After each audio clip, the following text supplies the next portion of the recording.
It's a cold-ass night drive tonight, ladies and joins. I am Billy at the _Swan_man on Twitter, representing the Army of Snarkness. Follow them on Twitter at Army of Snarkness, like the Facebook page Army of Snarkness, and shoot us an email at armyofsnarkness@gmail.com. Woo! What else? Yeah, you can download the Army of Snarkness podcast, this particular podcast, even on iTunes, Stitcher, Spreaker.com. Of course, they're hosting our lovely ass.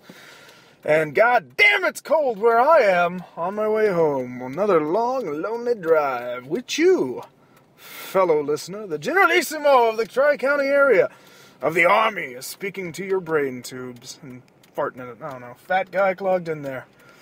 Like so many water tubes for the tubing. Picking up some gas. The worst thing to do when you're picking up gas and you're like starving for dinner or anything, you know. Either way you go when you're going to a gas station off the interstate, it's the worst / best thing in the world when you get out of the car and you smell, no, our international fans might not understand what I'm about to say, but I'll say it and then I'll elaborate. Trying to get some shit done, man, and Waffle House just slaps you in the ass. Slaps you right in the face with its delicious scents. Smothered, covered, and scattered shit. Smothered and covered and scattered, yeah, that's how I roll. I think I just do smothered and covered. I do the onions and cheese. Although, you know, nowadays, the peppers are sounding pretty good. Now they do something where it's like got fucking, and topped with Burt's chili. But you can smell the grease, that Waffle House grease just wafts over and just fucks my day up, because it's like, you know, I could really go for some terrible fucking food right now, and that would hit the goddamn spot. Some motherfucking Waffle House. Motherfucking Waffle House! Would be delicious. None of this Huddle House shit. It's certainly not IHOP. I mean, it's not the same. There's some inherent, greasy, gross taste to Waffle House. It's like smoking a cigarette that, for smokers, like, that first puff. Boom. It's that kind of instant gratification of, you know, it's fucking nasty and wrong, but it just tastes so good. It's so good. It's cooked with like fucking engine grease. Truckers, Knights of the Road, they know exactly what I'm talking about. Everybody has a gun at fucking Waffle House and stuff. And so if people are worth a damn at, you know, context, extrapolating from what I'm saying about what a Waffle House is, if you don't know, because you're not in the goddamn South, or you're under a rock, or you're not from this country, but you can speak my language, or you understand my language. Looking at you, British boy. At Monkey Magic Eden. Follow his podcast, do all that good shit. But follow him on Twitter. It's fun. It's like following Alan Moore, sure. Doing something very similar to what I do right now. Reverse it. There you go.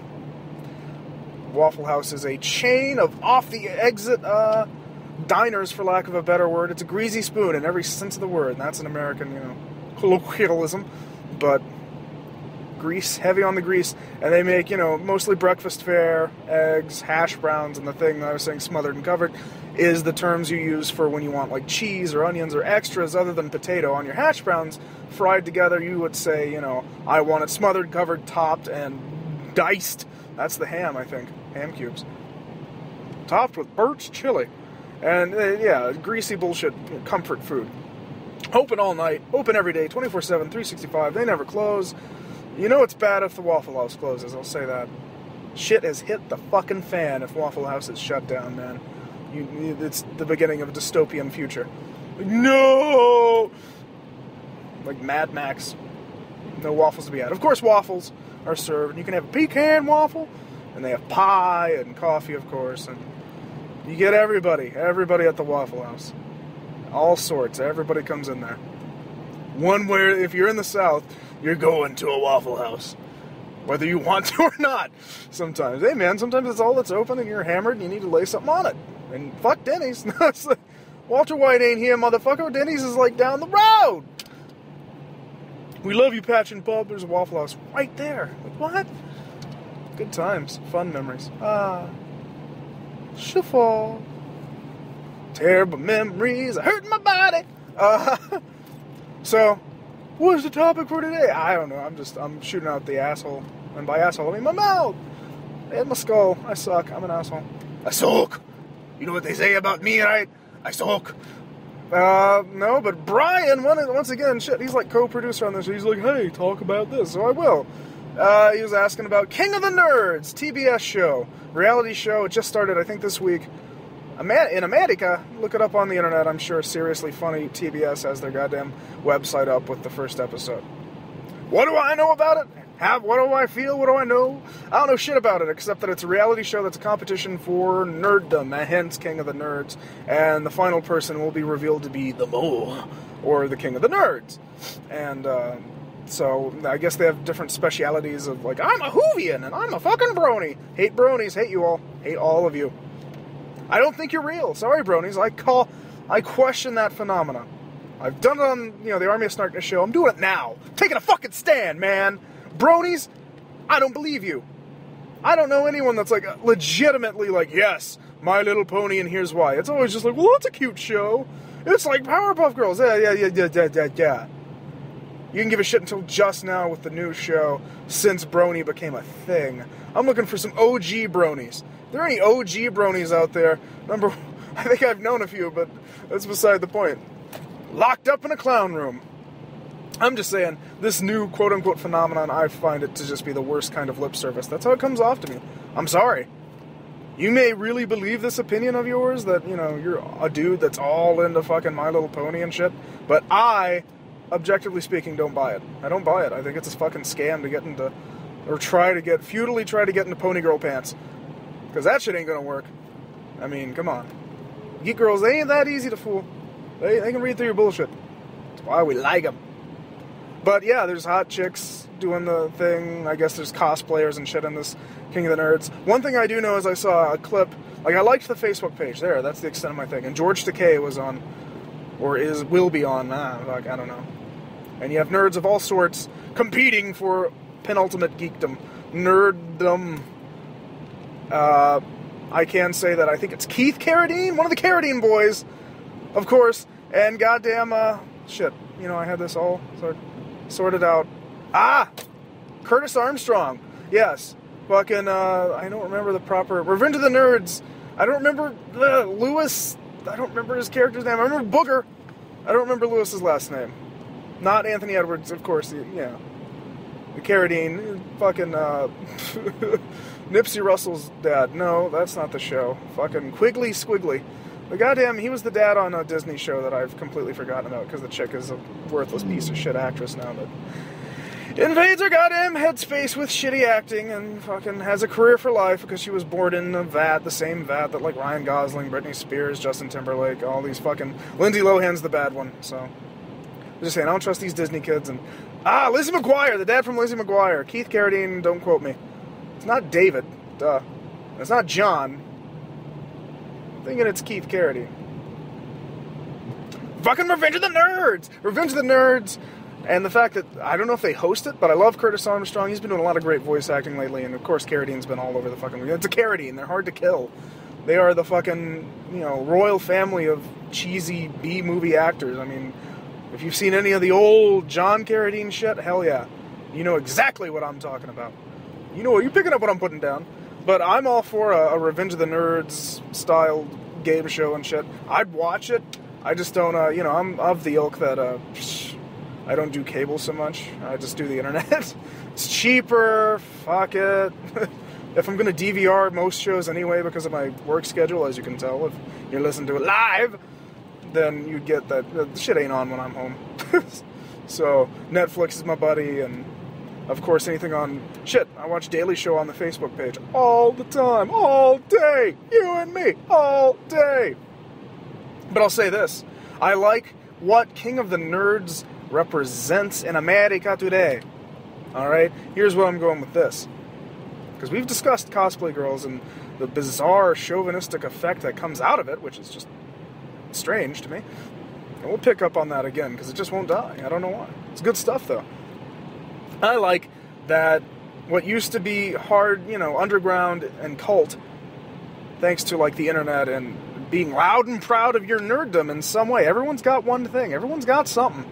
Someone's got a nerdy skeleton under their closet. Some are just more proud and fly that freak flag. But, thanks to the internet and shit, it's more acceptable, and that's why we have, like, movies you wouldn't even think would be made 20 fucking years ago. Watchmen came out, and it wasn't a complete fucking disaster. Like, back in the day, superhero movies used to be like movie-based video games, where it has the name, but that's kind of... So, you know, the fact that we have several versions of Spider-Man and several incarnations of Batman that are all fairly true to the source material, except for a couple. But, you know, the fact that this is all valid and legitimate, and we're going to have like 3 Fantastic Four movies that no one wanted. Like, reboots already. We're already remaking shit that just came out. Like, this is a great time to be a fanboy, and I don't think it's going away. I think it's just... everything's going to be everywhere. You can have it all in this world, and finally we're accepting that, and we have the capability to do such a thing thanks to the internet. So let's not regulate that too hard, huh?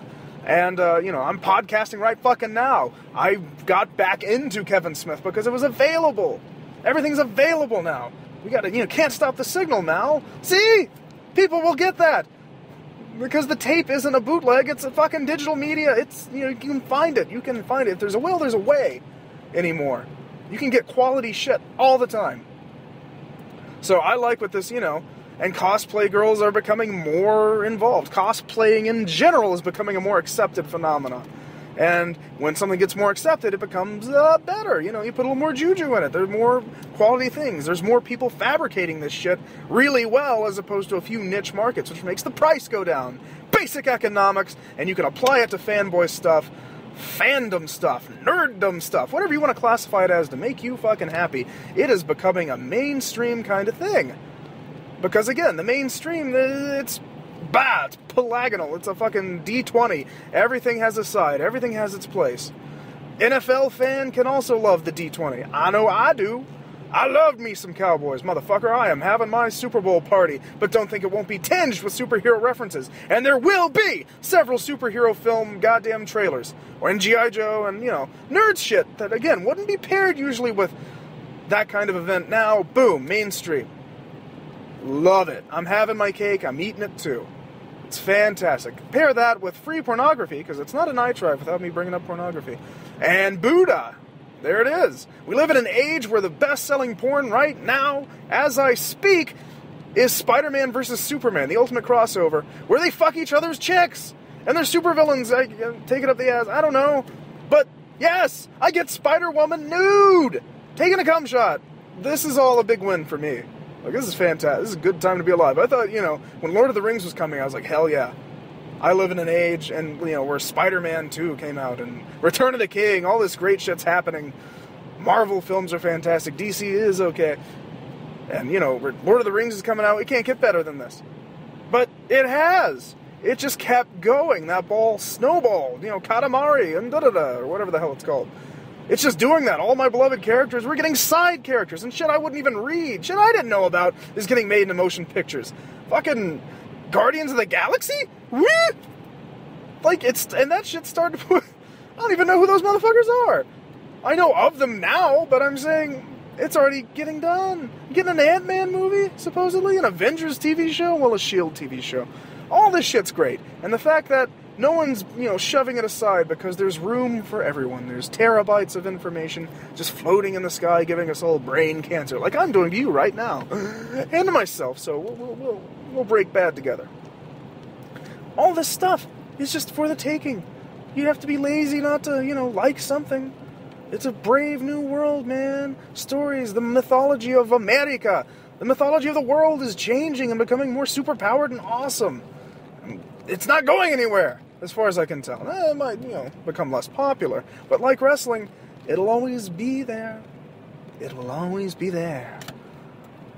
Even if it's kind of shitty, like wrestling. El Terrible. So I'm stoked. I like what, you know, King of the Nerds, to, you know, tie it up on that one, on TBS, which was featured on the back of my favorite comic shop's, you know, plastic bags. Like, we got official bags now, with, you know, the new 52 Justice League on one side and King of the Nerds. That's also, I was like, what the fuck is this shit? The dude with the Xbox controller crown on and shit. Just slide my books in there, like so much love. Loving my comic books, loving my heroes realm. And if you go to, you know, if you're near where I broadcast from, you know exactly what I'm talking about. Off News Circle, West News Circle, they're tight. They're not paying me for it, but fuck them, I love them. Dude's gonna, like, invest in getting Masks #2 for me. He's like, oh, look for it. I'm like, holy shit, I'll pick it up for you. Because it's supposed to be out. I'm like, I know.